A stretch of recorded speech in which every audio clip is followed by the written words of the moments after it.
Hello students, today we are studying the topic pie charts. First we understand the topic and define of pie chart. In a pie chart, the various observation or components are represented by the sectors of circle and the whole circle represent the sum of the value of all components.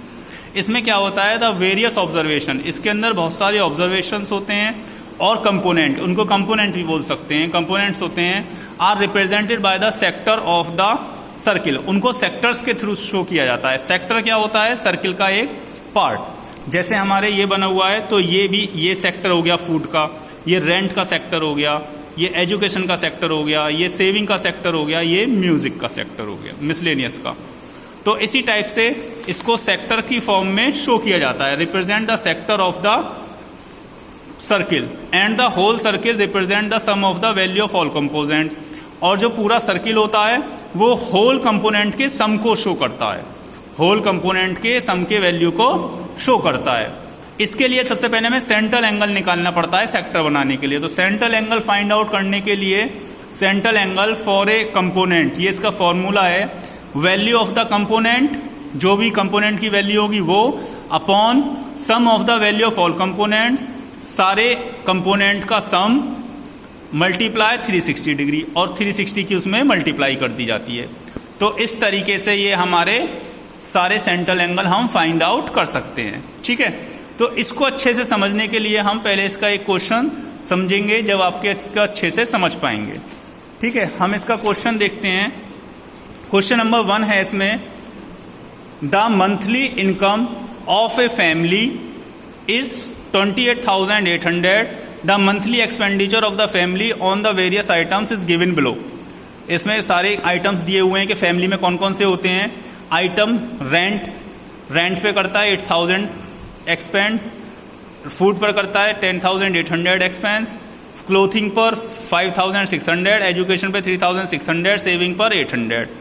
तो इसने कहा इसका हमें पाई chart बनाना है, represent the above data by a pie chart. तो इसके लिए हमें क्या करना पड़ेगा, ईच कंपोनेंट का सेंट्रल एंगल फाइंड आउट करना पड़ेगा.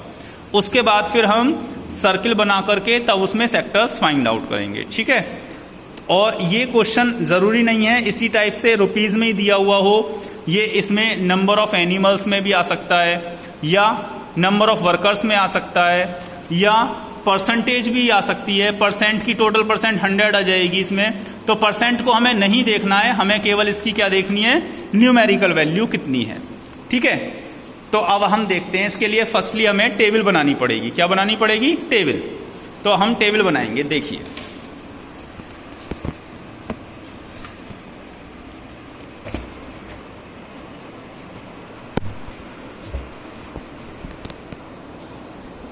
अब इसमें टेबल के लिए हम सबसे पहले इसके आइटम्स को नोट करेंगे.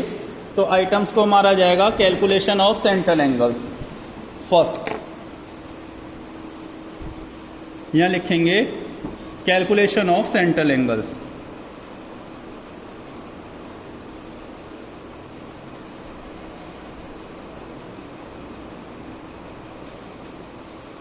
यहां पे आ गया हमारे आइटम्स,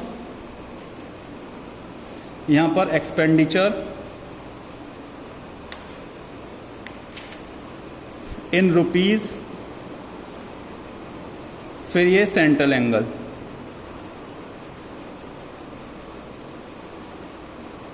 फर्स्ट है हमारा रेंट, सेकंड है फूड, थर्ड है हमारा क्लोथिंग, फोर्थ है हमारा एजुकेशन,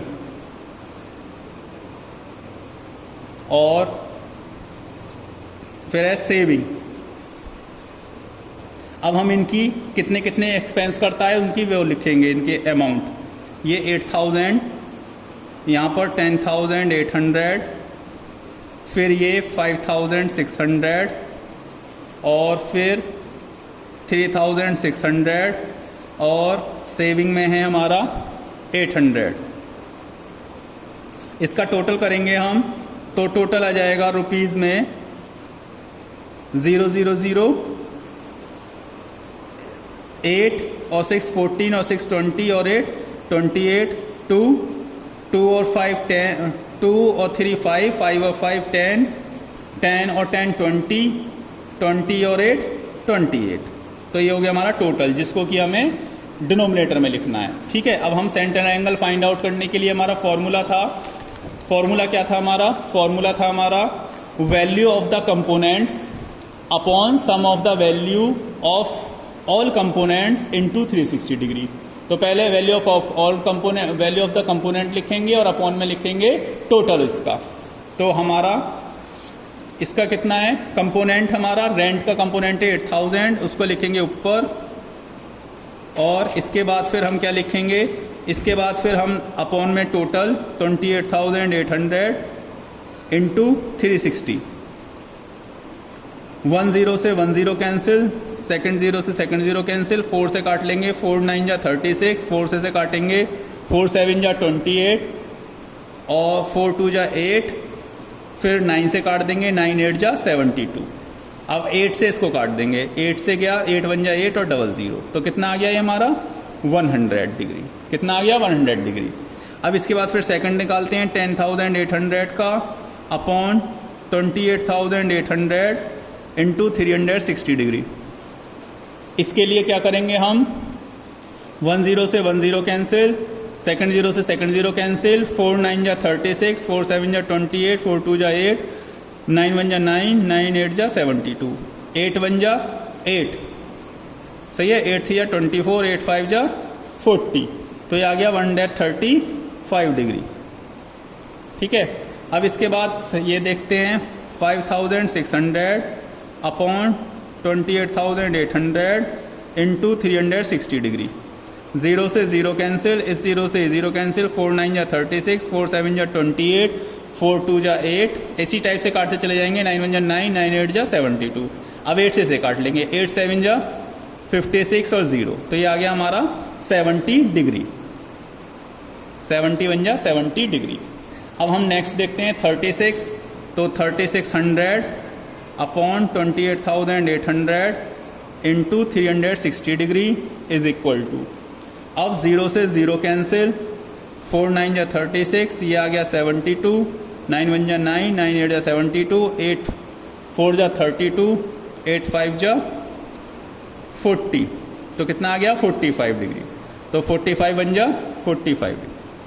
ठीक है, अब हम 800 का निकालेंगे, 800 में भी सेम है, 800 अपॉन 28,800 इंटू 360 डिग्री।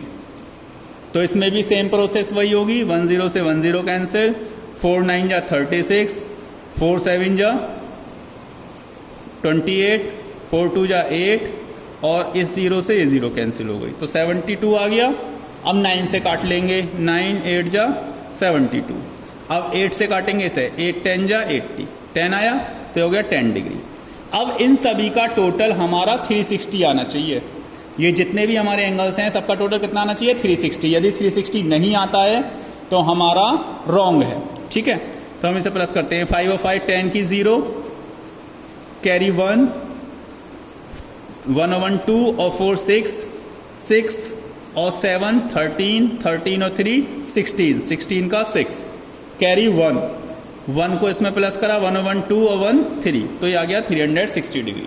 कितना आ गया? 360 डिग्री। अब हम क्या बनाएंगे? Pie chart. पाई चार्ट बनता है इन एंगल्स के थ्रू। ये जितने भी एंगल्स फाइंड आउट करें इनके थ्रू हम क्या बनाएंगे? Pie chart. ठीक है, इन सब के थ्रू बनाएंगे हम पाई चार्ट। तो सबसे पहले हमें कोई भी रेडियस कंपास में ले लेते हैं, हम कोई भी रेडियस इस टाइप से हम कंपास में लेंगे और उससे सर्किल बनाएंगे। क्या बनाएंगे? उससे सर्किल। ठीक है, ये देखिए, कोई भी रेडियस लेकर के हम सर्किल बना लेंगे।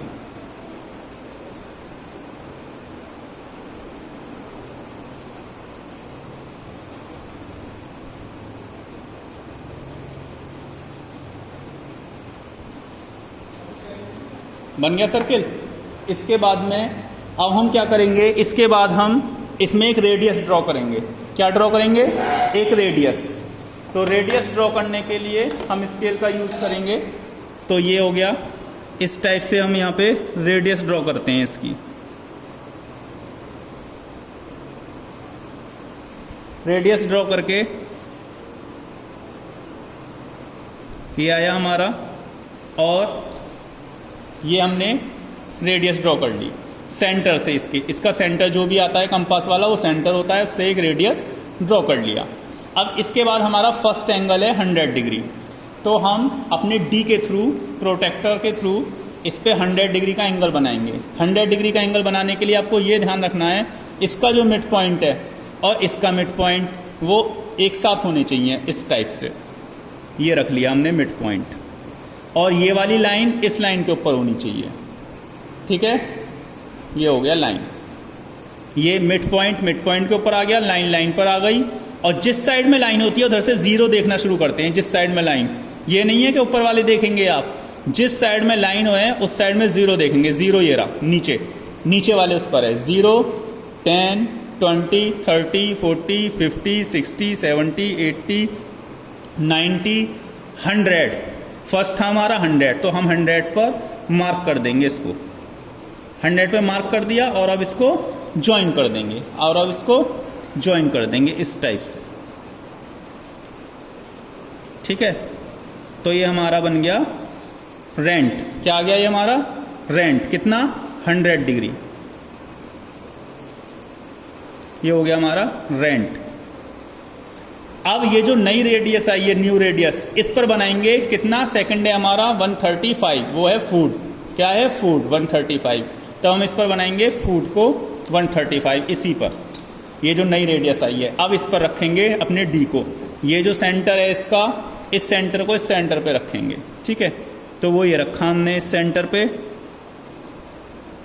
और ये रख के हमने कितना बनाया 135। तो 0, 10, 20, 30, 40, 50, 70, 90, 100, 110, 120, 130, और ये आ गया बीच में 135। ये मार्क दिखाई दे रहा है, ये हो गया 135। तो यहाँ पर हमने लगा दिया ये मार्क 135 का। तो हम इस पर लाइन ड्रॉ कर देंगे।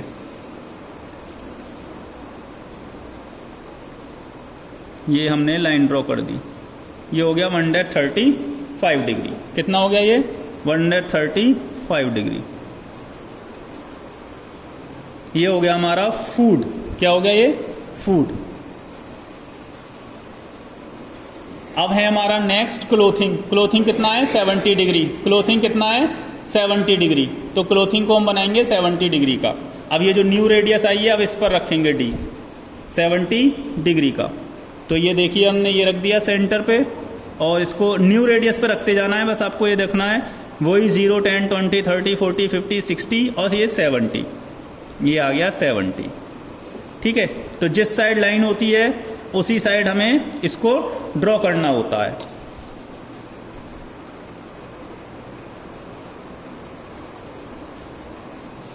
ये आ गया हमारा, ये आया हमारा कितना 70 डिग्री का।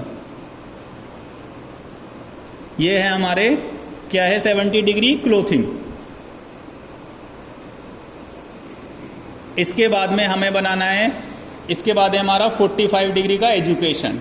एजुकेशन पे कितना है 45 डिग्री। तो फिर ये जो न्यू रेडियस आई है इस पे फिर रख देंगे और 45 डिग्री का एंगल बना देंगे।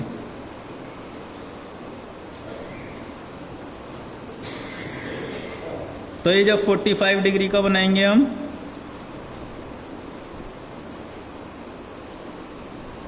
ये आया हमारा 45 डिग्री का। ये 45, यहाँ पर आते आते ये हमारे ये आ गया 45 डिग्री का एंगल 40, और ये हो गया 145, ठीक है। तो हम इसको अब इसकी ये जो लाइन है हमारी इसको हम ड्रॉ कर देते हैं ये 45 डिग्री का, ठीक है। और ये बन गया हमारा 45 का। ये किसका बन गया 45 डिग्री का। ये क्या हो गया हमारा 45 डिग्री हो गया एजुकेशन। किसका हो गया एजुकेशन। और ये जो बचेगा हमारा ये बचेगा 10 डिग्री। ये कितना बचेगा 10 डिग्री, क्योंकि लास्ट में कितना है हमारा सेविंग है हमारी 10 डिग्री की। सेविंग कितनी है हमारी 10 डिग्री की। तो हम वही सेंटर पे रखेंगे और इसको देखोगे आप, ये आ रहा है हमारा 10 डिग्री। ये जो हमारा आ रहा है इसमें ये आ रहा है हमारा 10 डिग्री का तो ये हमारा बन गया 10 डिग्री, ये और ये आ गया हमारा 10 डिग्री। तो इस तरीके से हमारा लास्ट में जो एंगल बचेगा वो बचेगा 10 डिग्री का। ठीक है, तो इसमें लिख देंगे नेम सेविंग, SAVING। अब इसको, ये बन गया हमारा पाई चार्ट। क्या बन गया ये? Pie chart. ठीक है, अब इसको हम इसके रेंट को किस टाइप से रिप्रेजेंट कर सकते हैं? रेंट को रिप्रेजेंट कर सकते हैं इस टाइप से। ठीक है, ये हम अपने इंडिकेशन दे सकते हैं। तो ये रेंट हो गया। रेंट क्या रिप्रेजेंट करता है? सिंबल है इसको, तो इसमें इस टाइप से कर दीजिए।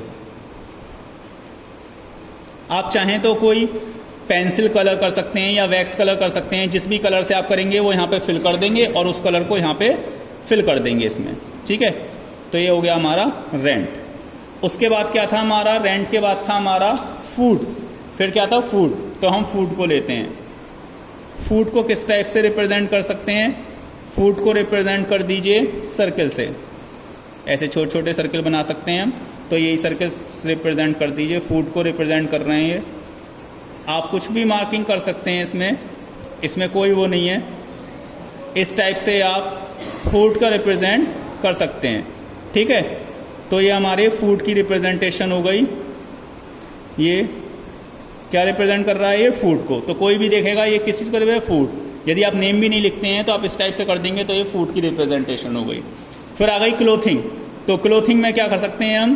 Clothing, CLOTHING। क्लोथिंग में हम चाहें तो इस टाइप से लाइंस ड्रॉ कर सकते हैं। तो आप इस टाइप से क्लोथिंग में लाइंस ड्रॉ कर दीजिए। तो ये क्लोथिंग को रिप्रेजेंट कर रहा है। ठीक है, और चाहें तो आप कलर्स का भी यूज़ कर सकते हैं। ये क्लोथिंग हो गई। इसके बाद क्या है हमारी? एजुकेशन। तो एजुकेशन के लिए हम रेन टाइप से कर सकते हैं, इस टाइप से रेनिंग। ठीक है, तो ये हो गई हमारी एजुकेशन, EDUCATI। लेकिन ये आपको रिप्रेजेंट ज़रूर करने होंगे यहाँ पे, आप किस किस से कैसे रिप्रेजेंट कर रहे हो। इस टाइप से आप रेन टाइप से आप इसमें रिप्रेजेंट कर सकते हैं ऐसे। ठीक है, और फिर लास्ट में हमारा बचा सेविंग। सेविंग को चाहें तो हम इस टाइप से लाइंस के ड्रू, इटैलिक साइज में जो लाइन है उस टाइप से हम शो कर सकते हैं। ये हो गई हमारी सेविंग। ये क्या हो गई हमारी? सेविंग। तो ये सेविंग को आप इस टाइप से रिप्रेजेंट कर सकते हैं। तो ये आपका कंप्लीट चार्ट बन गया। ये आपकी टेबल बन गई। आपको टेबल बनानी है। सबसे पहले आइटम्स लिखने हैं, उसकी अमाउंट लिखनी है, कितनी कितनी खर्च करे। फिर उसके बेस से एंगल्स फाइंड आउट करने हैं। इन एंगल्स का सम, ये ध्यान रखना है, इन एंगल्स का सम 360 आना चाहिए। यदि 360 नहीं है तो आपका सेंट्रल एंगल्स रॉन्ग है। फिर से चेक करेंगे। जब ये सही आ जाते हैं उसके बाद फिर हम ये पाई चार्ट किसी भी रेडियस से बनाते हैं। सबसे फर्स्ट रेडियस बनाते हैं, इस पे फर्स्ट एंगल बनाते हैं 100 डिग्री का। फिर जो भी नहीं आती चली जाती है उस पर हम डी रखते चले जाते हैं और अपने एंगल्स को बनाते चले जाते हैं। तो ये हमारा पाई चार्ट बन करके तैयार हो जाता है। और फिर लास्ट में हम इसको इस टाइप से रिप्रेजेंट कर देते हैं इसमें। तो ये हमारा कंप्लीट पाई चार्ट बन जाता है। तो आई होप आप सभी के समझ में आ गया होगा अच्छे से। अब आप लोग और भी क्वेश्चंस की प्रैक्टिस करने की कोशिश करिएगा। ठीक है, thank you very much and have a nice day.